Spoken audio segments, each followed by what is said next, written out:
नमस्कार मंडळी, आपण आज बनवणार आहोत मिक्स डाळीचे वडे। त्यासाठी मी घेतलेली आहे हरभरा डाळ, मूग डाळ आणि उडीदाची डाळ।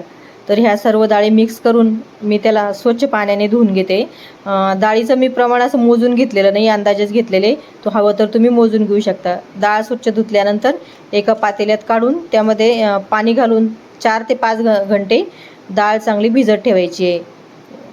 तर त्याला स्वच्छ पाण्याने धुवून घेतलं आणि आता आपण हे सगळं मिक्सरमधनं वाटून घ्यायची आहे।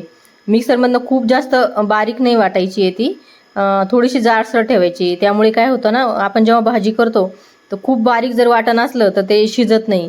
त्यामुळे थोडंसं जाडसरच ठेवायचं वाटण। त्यामध्ये आपण टाकलेलं आहे मीठ, त्यानंतर आपण जे जिरं, लसूण आणि मिरची याची पेस्ट केलेली आहे ती पण ॲड करून घेतली। भरपूर प्रमाणात कोथिंबीर टाकलेली आहे। आता आपण हे सर्व मिश्रण एकसारखं करून घेणार आहे, एकजीव करून घेणार आहोत।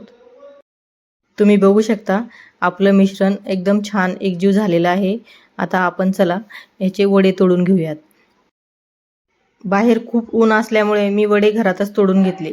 त्यासाठी मी मोठं ताट घेतलेलं आहे आणि ताटाला थोडंसं चिटकू नये म्हणून थोडंसं तेल लावलेलं आहे आणि त्यावर मी वडे तोडून घेत आहे। सर्व वडे मी अशाच पद्धतीने तोडून घेतले ताटावर आणि नंतर मी बाहेर उन्हात नेऊन वाळू घातलेले आहे।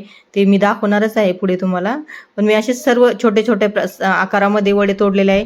जास्त मोठ्या साईजमध्ये वडे तोडायचे नाही, कारण त्यामुळे वडा चांगला शिजत नाही।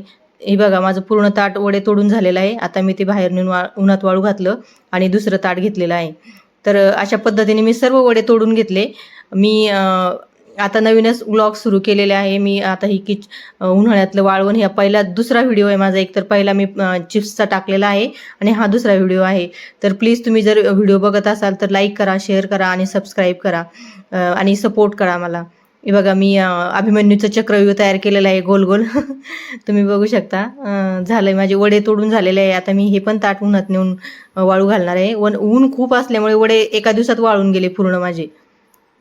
खूप जास्त ऊन असल्यामुळे एका दिवसात वडे वाळून गेले। बघू शकता तुम्ही किती ताटाला तेल लावलं असल्यामुळे खाली चिटकले सुद्धा नाही आणि खूप छान वडे तयार।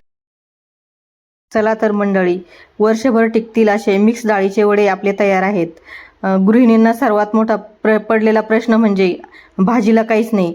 तर अशा वेळेस आपण पटकन डब्यामधनं वडे काढून आपण वड्याची भाजी करू शकतो। भाजीलाच काही नाही, जाणं झालं नाही, दारावर भाजीची गाडी आली नाही, हा प्रश्न आता आपला पूर्णपणे मिटलेला आहे। माझे वडे बनवण्याची पद्धत कशी वाटली प्लीज कमेंट करून सांगा आणि लाईक करा, शेअर करा।